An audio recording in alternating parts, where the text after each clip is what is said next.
What's up, Misfit Nation? Welcome to another episode of the Misfit Wrestling Podcast. I'm your host, Matt the Misfit. Tonight we're going to go over SmackDown for January the 13th, 2023. The show,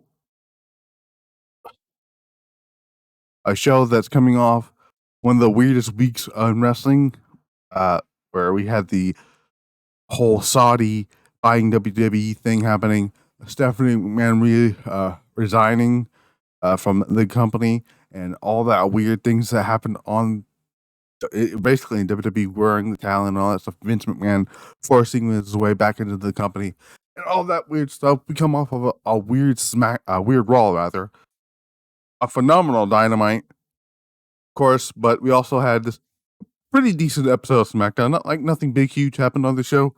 Uh, like major. We had an alright IC title match between Gunther and Braun Borman. We had an excellent main event.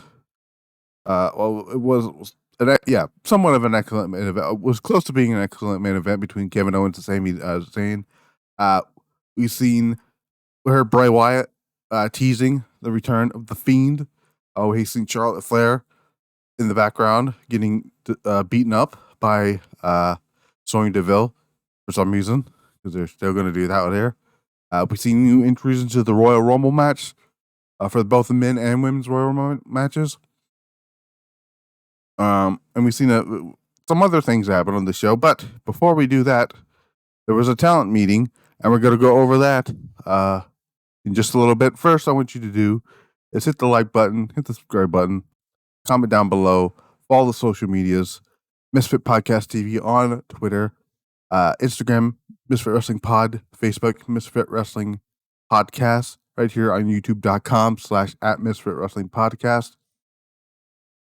And all the other outlets that we have that our shows on, of course, Spotify, Amazon Music, Audible, Google Podcasts, Pandora, iHeartRadio, and Stitcher.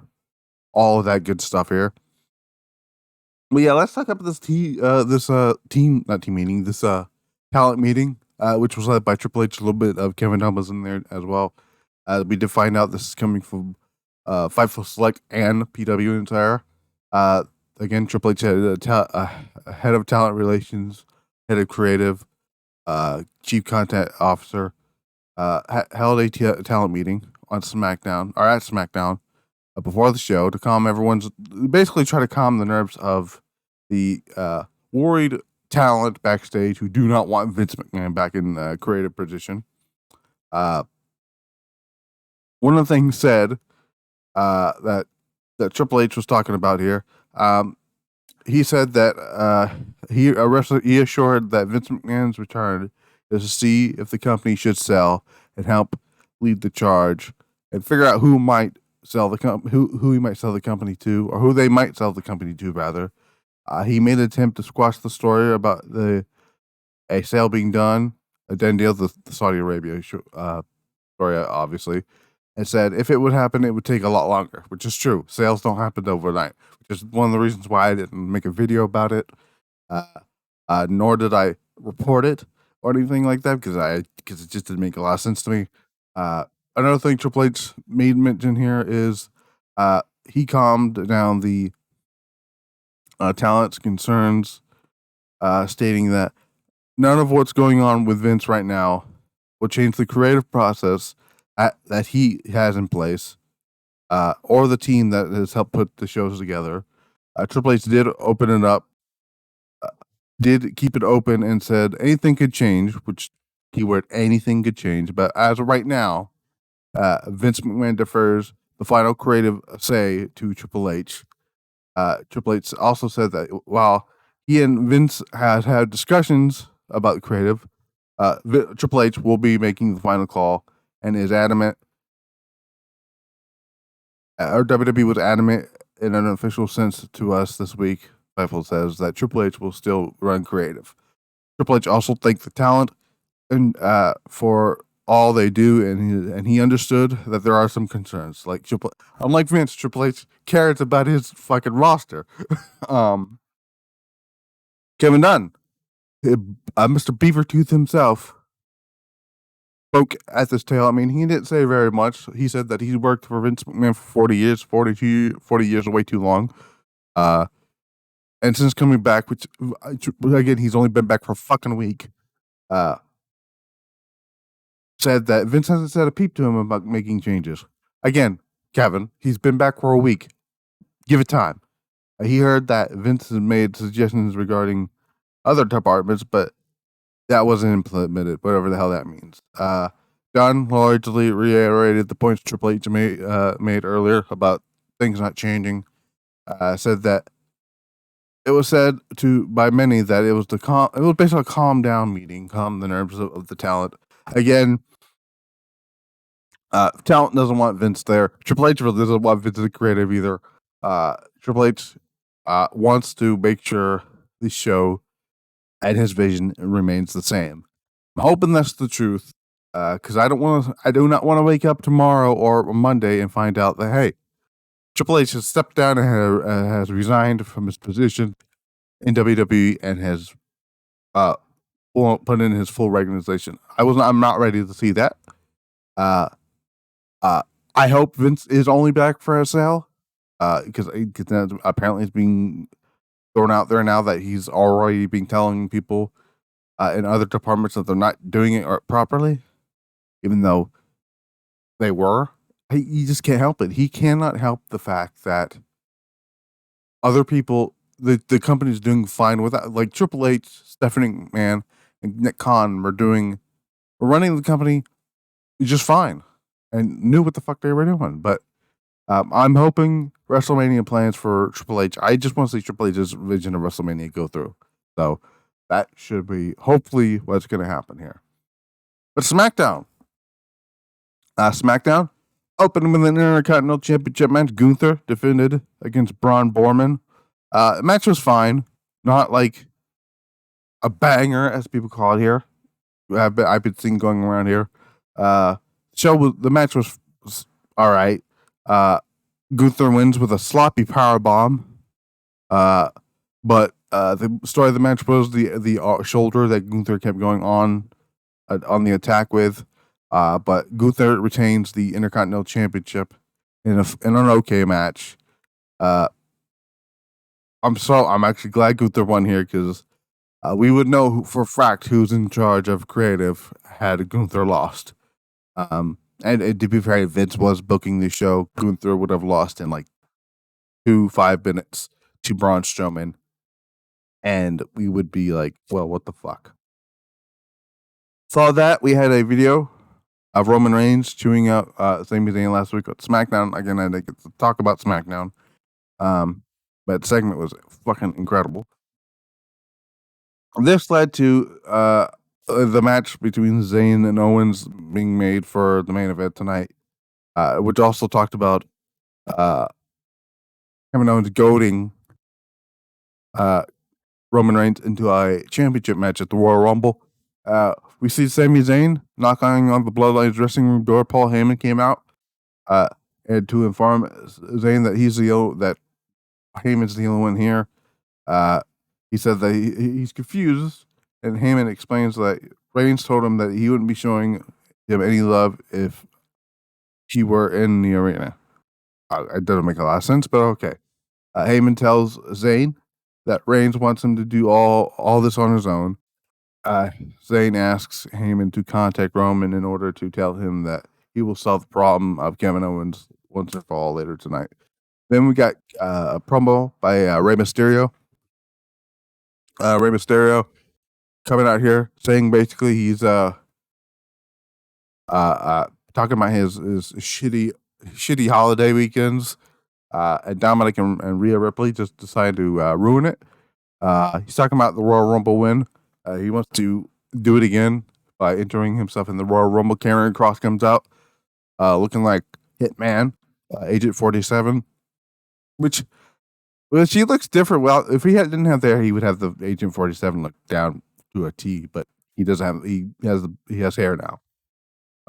Kross says that he was in the back listening to Mysterio talk about goals and said that he needs them to roll out of bed every day. He says that everyone remembers him winning the Rumble 17 years ago, says it was a special moment not only for him but as for his son as well. He says that Dominic must have seen him seen him as a superhero, but he wouldn't have known that because he wasn't around during his childhood. And then he asked him if he hates Dominic or himself more. Mysterio then it just had her heard it off. He started trying to beat up Karrion Kross. Sets Cross up for the 619, and then Scarlet chips Mysterio. Cross gets him in the cross jacket. Scarlet looks on as she's holding up a tarot card with Rey Mysterio on the tarot card, and then it's set up for in the next 2 weeks. Karrion Kross versus Karrion Kross versus Rey Mysterio.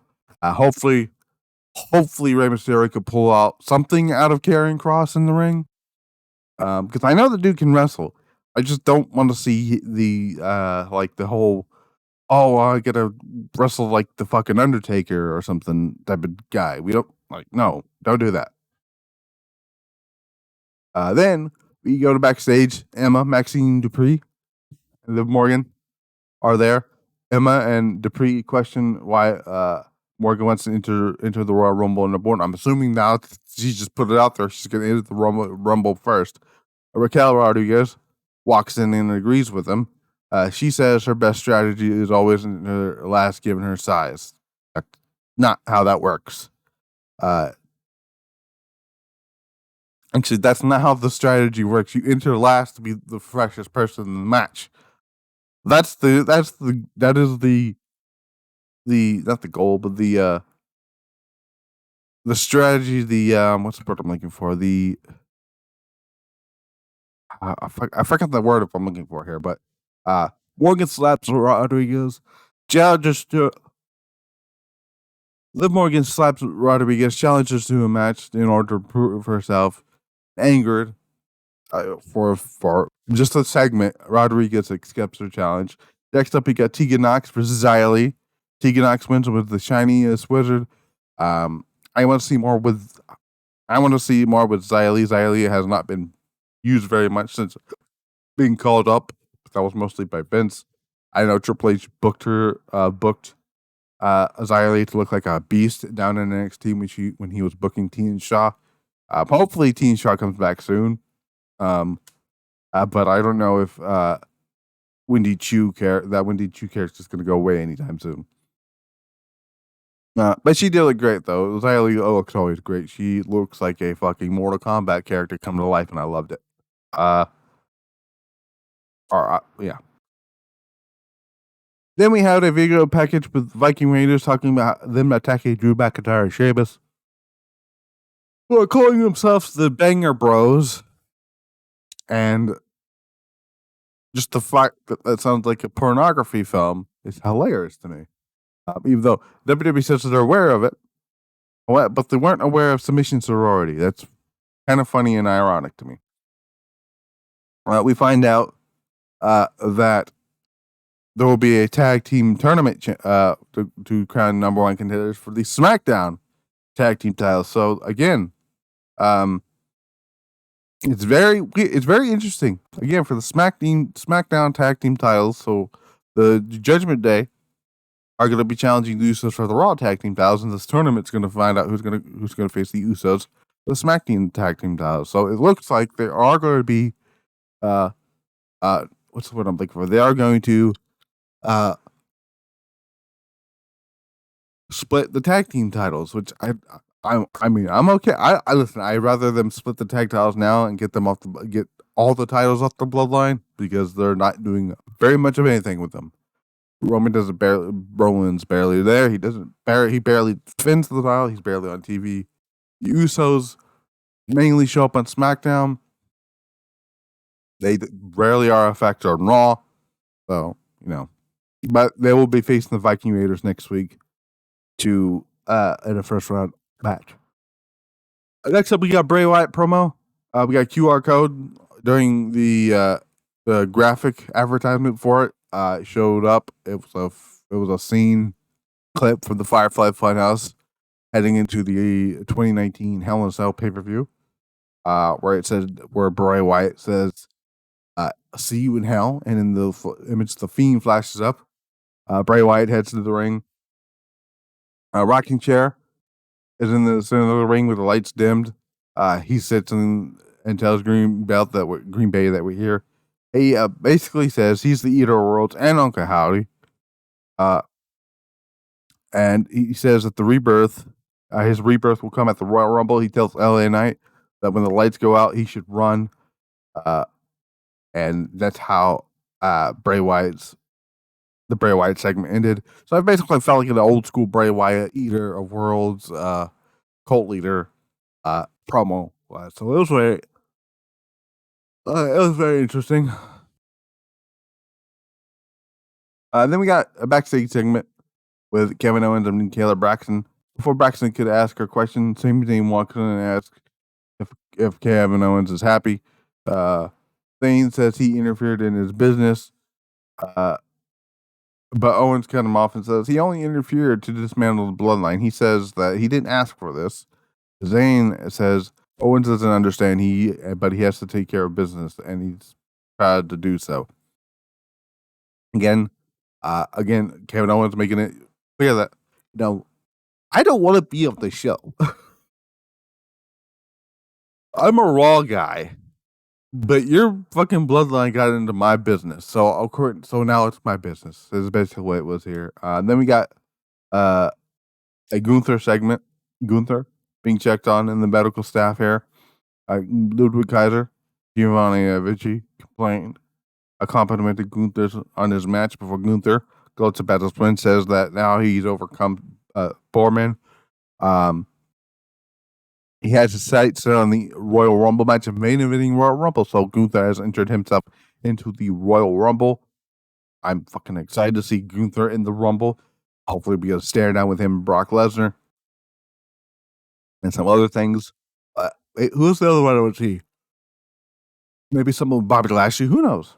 Next up, we got Liv Morgan, Raquel Rodriguez. This match was fucking terrible. Let's be real. Raquel Rodriguez is not very good in the ring. I'm sorry. She's just boring. The fact that Triple H booked her to dethrone Io Shirai for the NXT Women's side when I know it should have been Toni Storm is laughable to me. And then they did this whole thing. And I know I'm ranting on this whole NXT run, but I'm going to do it anyways. So they did the breakup with the Dakota Kai. Then didn't have Dakota Kai win the championship. And I'm like, well, what the fuck was the point of the breakup? Then they teased Kaylee Ray being the one to take the title off of Raquel Rodriguez. Guess what? They didn't even get that far because Raquel Rodriguez got called up to the main roster. So then they did the whole 2.0 thing, and that never happened. So I'm sitting here like, well, why should I care about any of this? And this is the reason I don't care about Raquel Rodriguez on SmackDown. She comes out here and she was livid about Liv Morgan slapping her in the face earlier, and then she comes here all smiling and clapping and high-fiving the fans. I'm like, you were just not even an hour or so ago, not even 30 minutes ago, complaining that Liv Morgan slapped you in the face and whatnot. But oh my god, I can't stand this, and this match wasn't even very good. Raquel Rodriguez wins with a terrible Texan bomb, and Liv Morgan has fallen off. I'm sorry. I like Liv Morgan, but she's fallen way off the radar. I'm going to be honest with you. Her stuff that she was doing in January of last year, was not very good with Becky Lynch. I thought it was bad. And I know somebody was arguing me on Twitter earlier today that, it's because of the Ronda stuff. I'm like, no. Like, she was not having she was not being booked very well prior to the Ronda Rousey stuff. And with or without Ronda Rousey, Liv Morgan was not going to be pushed well as the SmackDown Women's Champion. Her women's title run was fucking atrocious. I'm not saying that Ronda's run was even better, but because it wasn't. But let's not sit here and pretend like Liv Morgan was a great women's champion, because she was not. They did the experiment. The experiment's dead. I do not want to see Liv Morgan enter as number one in the Royal Rumble. I want to see somebody who can actually be the Iron Woman in this match, like a fucking Candice LeRae or a Becky Lynch or a Bayley or an Io Shirai or let's see who else is on the roster that you can be the great Iron Woman here. Shayna Baszler or somebody like that. Not fucking Liv Morgan or Raquel Rodriguez. Moving on. We had a video recap of Sonya Deville match last week with Charlotte Flair. Sonya Deville complaining, like she always does, to Adam Pearce about a match that she lost. Demands another rematch. Adam Pearce says no. Just no. And Deville then says that Adam Pearce she'll find a way to make this a rematch. Which is when we see Charlotte Flair and Sonya Deville brawling in the back. The officials come in to try to break it up. Referees tell Charlotte to leave. Charlotte says she didn't start it. Maybe she did. I don't know because we didn't see it.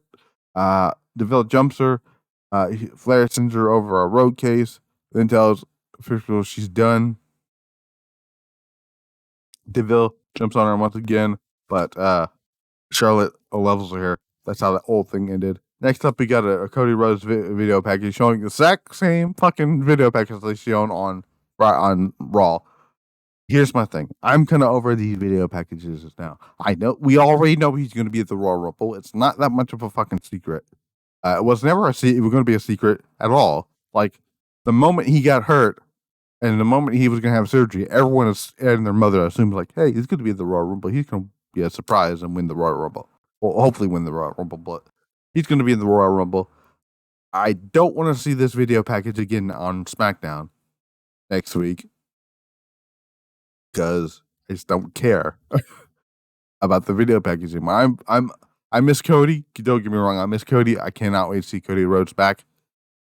I just don't care about these video packages. I'm just going to be completely honest here. Next up, we get the main event. Cody Rhodes, Sami Zayn, Kevin Owens. An excellent main event, almost to an excellent main event. We had basically your usual Sami Zayn, Kevin Owens match. I mean, I can't really explain it very much than that. The match ended when Sami Zayn was getting ready to hit the haluva kick, and next thing he comes in, we see the Usos and Solo Sikoa come in, run down, start beating Owens, causing this disqualification, and a shocked Sami Zayn is just shocked and looks very, very pissed off that the Bloodline got involved in his match. The Usos hit a 1D. Again, Sammy's looking on. They encourage Sami to deliver the haluva kick before cleaning the announce table. Sami hesitates, and Solo just starts taking charge. He delivers a pair of Samoan spikes. Owens is laid up on the announce table desk. Usos hype up Zayn as Solo is just standing on the barricade. He runs off it, dealing a frog splash. A conflicted Sami Zayn looks very concerned here, and I'm like, seed planting again. Questions why they are out here. Solo Zayn and Uso. We try it again. The Usos, Zayn, and Solo Sikoa left standing tall. That's how SmackDown went off the air. So that's an interesting. Usually I hate DQ finishes in main events or DQ finishes in general, but this one I saw it coming. This one made sense. It's teasing the eventual implosion of Sami Zayn and the Bloodline. Teasing that eventual tag team match that I'm hoping is still on the plates for WrestleMania between the Usos, Sami Zayn, and Kevin Owens. I can see somewhere in the Royal Rumble, depending on who's in the Royal Rumble with Sami Zayn, that Sami, quote unquote, accidentally eliminates somebody from the Bloodline. That would infuriate Roman to the point where Sami turns on Roman Reigns, preferably at the Elimination Chamber, and then that's when Kevin Owens comes in to save the day, thus setting up the Usos versus Sami Zayn and Kevin Owens for one of the tag team titles. I don't know which tag titles it's going to be. I prefer it to be the undisputed tag titles, but if they must break out the titles, do it for the SmackDown tag team titles if you want. I don't care. Doesn't matter which tag titles, as long as it's the match at WrestleMania. But that was SmackDown. SmackDown again was an alright show. It was much better than last week. I can tell you that because you can tell because I didn't fucking review it. Let's go over quickly the results of Impact if you want. I don't really talk much about Impact, but I'll go over the Impact Hard to Kill pay-per-view results here. I'm not going to go over the happenings of who did what or what on the show. Pre-show, Kushida defeated Alan Angels and Delirious. Mike Bailey and Max. So Kushida here defeated Alan. I'm assuming this is Alan Angels, Delirious, Mike Bailey, Mike Jackson, and Uno. I'm gonna Uno or something. I apologize if I mispronounce that name here. He's a New Japan Pro wrestler. So again, I butcher all those names of that. Trey Miguel retained the X Division Championship against Black Tarius. I don't watch very much of Impact Wrestling. The show opens with Josh Alexander defeating Bully Ray to retain the Impact World Championship, which is you don't rarely see that happen. The Impact title opening the show. Full Metal Mayhem. Right call. If I'm being completely honest here, Bully Ray should not be walking into anything as the challenger or walking out as a champion in 2022. The Motor City Machine Guns retained the Impact World Tag Team titles against Slater Gator. Not Slater Gator. Heath Slater and Rhino. Who also defeated Brian Myers and Matt Cardona, and Bullet Club's Ace Austin and Chris Bay. I watched this match was actually really fun. Also was the Impact World title match. I was watching this show and SmackDown too, so forgive me there. Joe Hendry defeated Moose to retain the digital championship, which we saw in this match. The debut of Santino Marella, who became the DOA, the Director of Authority for the night.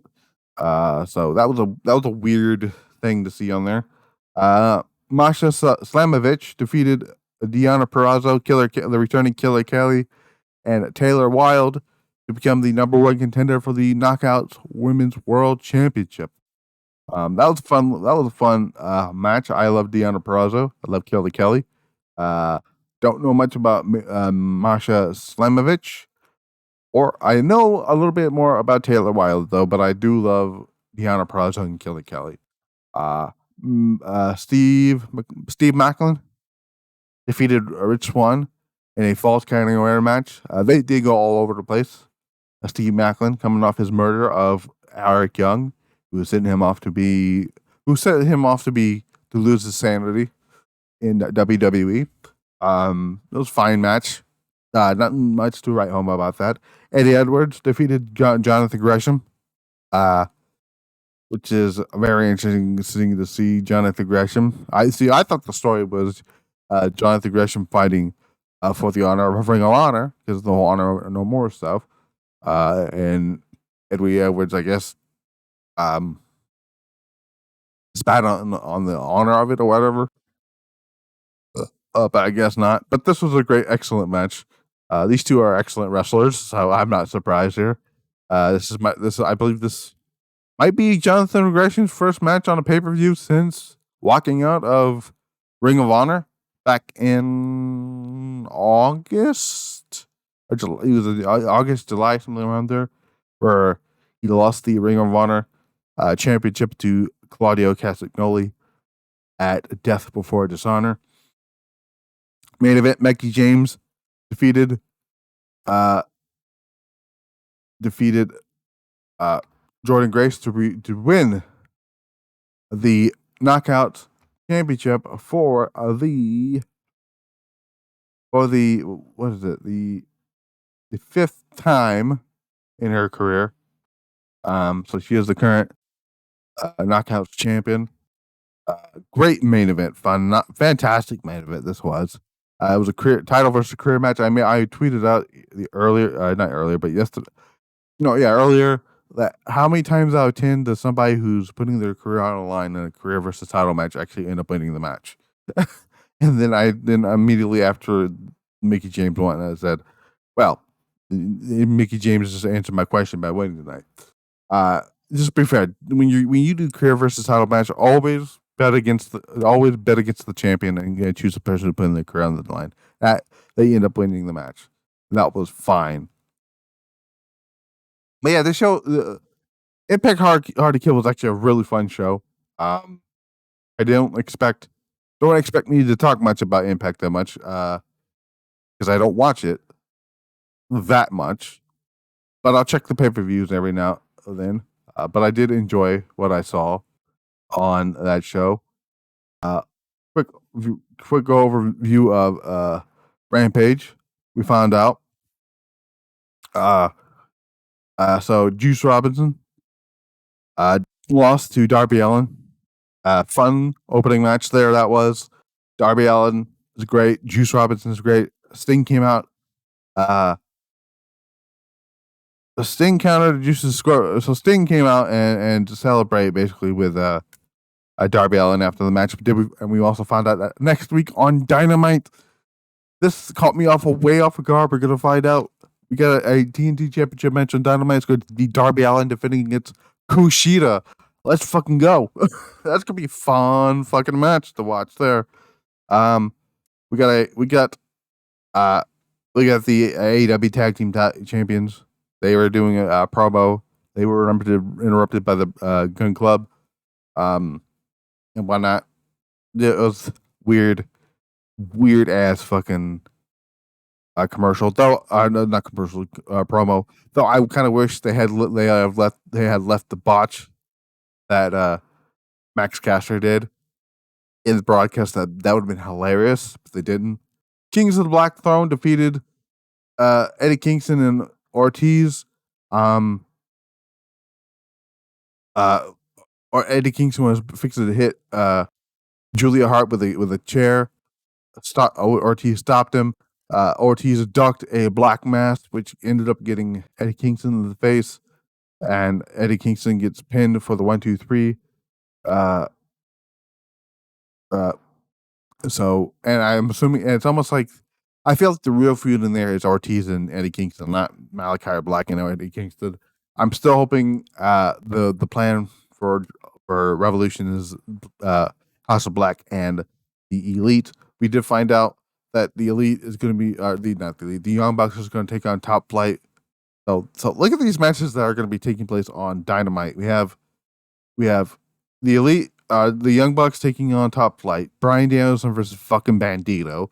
That's going to be a fucking show stealer. Darby Allin versus Kushida. We also found out after tonight's main event, we found out that Willow Nightingale is going to take on Toni Storm. What the hell is Tony God cooking over there? This was actually my favorite fucking thing on the show. Even though the main event was fun, this was my favorite thing on the show. Walter Howson's out here. doing an interview with Renee Paquette. Not Darby Allin, Dan Allison walks to the ring, says he won the award by himself for himself. He won an award himself for being the number one merchandise seller in all of AEW. I think that's true, but I'm not 100% certain on that. Dan Allison says that he wasn't given him a physical award, so he thought that Hauser should just give him the Golden Globe in his place. And I kind of wish they had called it the Goldenhausen, which would have been fucking hilarious. They were interrupted by uh, uh, Jay Lethal, Jeff Jarrett, and they were interrupted by TNA. Yep. Might as well just go there on that. Fucking my favorite thing about this whole thing was Hauser just going off on Jeff Jarrett, calling him fucking this isn't Memphis or whatever. He basically says that you never play that guitar that you smash over the head of people with that you bring to the ring, and so it was great. It was just great stuff. But Lethal hits Hauser for his trouble. They steal the Golden Globe. Best friends coming out here to check on, to basically even the odds and check on Hauser. We find out that Orange Cassidy will defend the All Atlantic Championship against Jay Lethal on Dynamite. A main event: Willow Nightingale, Ruby Soho defeated Anna Jay and Ty Mello. This match was brutal. These women beat the ever living shit out of each other. Willow and Ruby paid tribute to the Dudley Boys. But again, this was a great main event. Of course, they win here. Destination Unknown by Ruby Soho onto the thumbtacks to Tay Mello, and for the win. That's how that show ended. Actually, the show really ended with JR saying, "Thanks for joining us. We'll see you next Friday." That's exactly what I said. So that was Rampage. Rampage was actually a very fun, really, really enjoyable episode. Can't wait for Rampage for Dynamite. You got Darby Allin. Was it Darby Allin, Kushida, Top Flight versus Young Bucks, not Sting, Darby, Bandito and Bryan Danielson, Willow Nightingale versus Tony Storm. I think there was another match announced. I could be wrong about.